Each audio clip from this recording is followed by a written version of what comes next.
Every tank has a father. The Tiger had the Neubau-Fahrzeug, the Leopard had the Panther. Today, we trace the entire family tree of German armor to see how the world's most famous tanks grew up from humble beginnings. To kick things off, here is World War I. A7V. The A7V was the only German-designed tank to see combat in the Great War. It was a massive steel fortress on tracks, requiring a staggering crew of 18 men to operate its 6 machine guns and main cannon. Up next, A7VU. Influenced by captured British tanks, the A7VU featured an all-around track design. While it looked more modern than the original A7V, its high center of gravity made it unstable, and only one prototype was ever built, Leisterkampfwagen II. Designed at the end of the war, the LK2 was a light tank featuring a fully rotating turret. Though it never saw combat for Germany, the design lived on in Sweden, where it served as their first armored vehicle. Then, K-Wagon.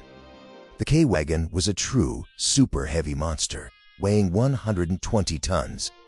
It was so enormous that it had to be dismantled into sections just to be transported by rail to the front lines. Next up, interwar period light tractor. Developed in secret to bypass treaty restriction, this light tractor was actually a testbed for new armored tactics. It was tested at a clandestine base in the Soviet Union during the late 1920s. Gross tractor, or large tractor, or Akrit heavy tank project. It was tested extensively at the Karma Tank School to refine early German ideas for mobility and armament, though it was never intended for mass production. Dugporkswagen 1. The DW-1 was Henschel's first attempt at a heavy breakthrough tank. It focused on thick, vertical armor and a robust suspension, serving as the very first ancestor in the lineage of the famous Tiger tank. Dugporkswagen 2, an evolution of the first model. The DW-2 increased armor protection and refined the drivetrain. These experiments provided the critical engineering data needed to eventually build the heavy Panzers of World War II, Neubau-Fahrzeug. With 3 turrets and a menacing profile, this tank was a masterpiece of propaganda. Though it saw limited action in Norway, its armor was actually quite thin, making it more of a psychological weapon than a frontline powerhouse. Next, Panzer I version A. The Panzer I-A was intended only for training, but it became the face of early German blitzkrieg. Armed only with 2 machine guns, it relied on speed rather than firepower to overwhelm its enemies. Panzer I version B. The B model featured a longer hull and a more reliable water-cooled engine. While it was mechanically superior to the A version, it remained dangerously undergunned for face-to-face tank combat. Let's move on to World War II. Panzer I version C. Built for airborne and scouting operations, the Panzer I-C featured a unique interleaved wheel suspension. It could reach speeds of nearly 80 kilometers per hour, making it one of the fastest tracked vehicles of its time. Now this is the Panzer I version F. Sometimes called the Baby Tiger, the version F was a tiny tank with massive armor plating. It was designed to lead infantry assaults against heavy fortifications, sacrificing all speed for pure protection. Now this is the Panzer II version A through F. This series was the workhorse of the early war. Equipped with a 20mm rapid-fire autocannon, it was effective against light vehicles and infantry during the invasions of Poland and France. Panzer II version DE, designed as a specialized cavalry tank, this version used a Christie-style suspension with 4 large road wheels. It was built for high-speed maneuvers on roads, but performed poorly in off-road conditions. Now this is the Panzer II version G. The version G was a refined scout tank that experimented with new vision ports and a high-speed suspension. Only a few were produced, as the military began shifting focus toward heavier reconnaissance designs. Then, Panzer II version J. The version J was an extreme concept in heavy protection. It carried 80 millimeters of frontal armor, more than many heavy tank, but was so heavy that its small engine could barely move it across the battlefield. Next, Panzer II version L. Lux was the ultimate Panther II. It was a dedicated high-speed scout tank that was highly regarded by its crews for its mobility, reliability, and excellent optics. The next one, VK 13.03.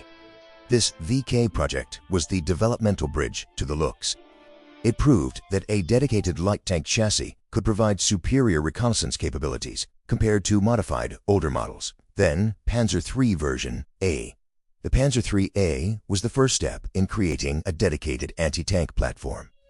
It debuted with a 5-wheel suspension system that proved unstable and was quickly redesigned for later production models. Panda 3 version EN.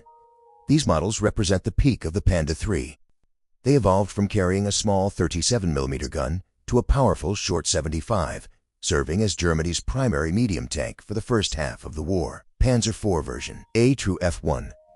The early Panzer 4 was designed for infantry support. Its short-barreled 75mm gun fired large, high-explosive shells intended to knock out bunkers and machine gun nests. Now this is the Panzer 4 version.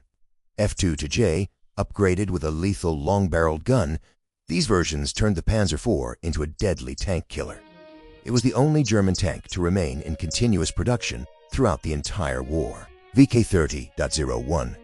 Ferdinand Porsche's entry for the 30-ton tank featured a radical gasoline-electric transmission. While technically innovative, the system proved heavy and unreliable compared to more traditional designs. VK36.01. This heavy prototype was a direct ancestor to the Tiger. It was intended to carry a specialized tapered bore gun, but a shortage of tungsten for the ammunition led to the project being redesigned into the Tiger we know today. VK30.02. This was the winning prototype for the Panther tank project. By adopting sloped armor and a high-velocity gun, it was designed specifically to counter the Soviet T-3-T4 on the Eastern Front. Panzer V Panther. Widely considered one of the best tanks of the war, the Panther combined excellent frontal protection with a 75mm gun that could penetrate almost any Allied tank from long range. VK45.01. The Porsche Tiger featured a forward-mounted turret and a complex hybrid drive. Though it lost the production contract to Henschel, its hulls were later recycled to create the formidable Ferdinand tank destroyer. Next, VK45.03. This was an early Henschel heavy tank project that eventually evolved into the Tiger II. He aimed to combine the heavy armor of the Tiger with the sloped surfaces of the Panther. Panzer VI Tiger I. The Tiger I was a legend of armored warfare. Its 88mm gun and nearly indestructible front armor created a sense of tiger phobia among Allied crews throughout Europe. Panzer VI Tiger II. The definitive version of the King Tiger featured a thick, flat-faced turret. Weighing nearly 70 tons, it was a slow but terrifying predator that dominated long-range engagements. The next one, Panzer VIII Maus. The Maus remains the heaviest fully enclosed armored fighting vehicle ever built. It weighed 188 tons and was designed to be a rolling bunker, though only 2 prototypes were ever finished. Kugelpanzer. The Kugelpanzer, or ball tank, is one of the most mysterious vehicles in history. Only one survives today. While its exact role is unknown, it is theorized to have been a one-man reconnaissance scout. Let's move on to Cold War. Spanpanzer SPIC.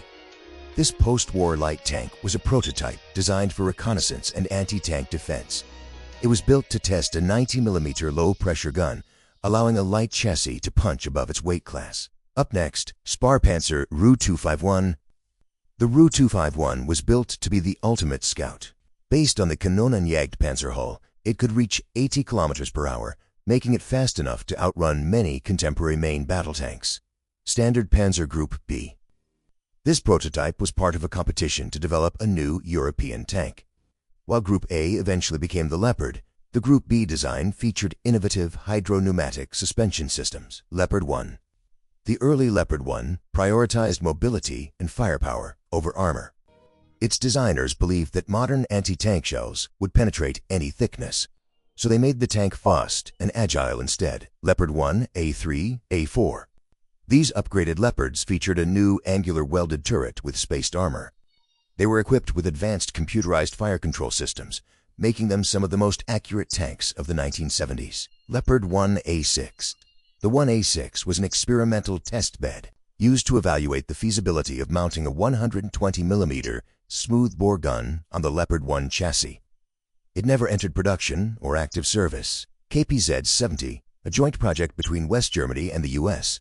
This tank featured futuristic tech, like a driver seated in the turret and a height-adjustable suspension. It was ultimately too expensive and complex for mass production. VT-11.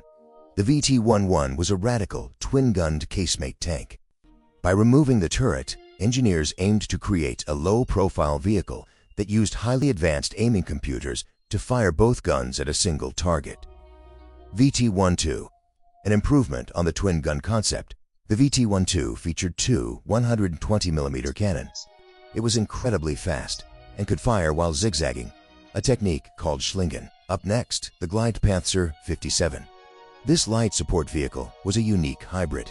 It combined a mortar hull with a 57mm naval autocan designed to provide rapid fire support against both aircraft and light armored vehicles.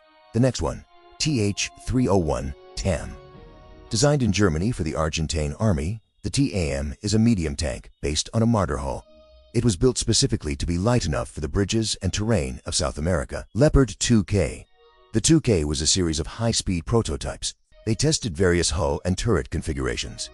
These trials directly led to the birth of the Leopard 2, the world's premier main battle tank, Leopard 2. The Leopard 2 redefined the modern main battle tank.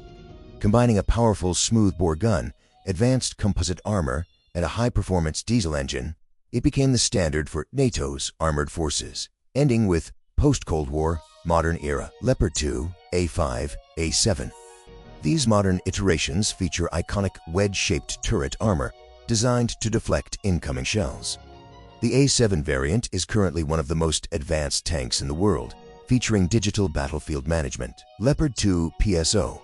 The PSO, or Peace Support Operations model, was designed for urban and combat.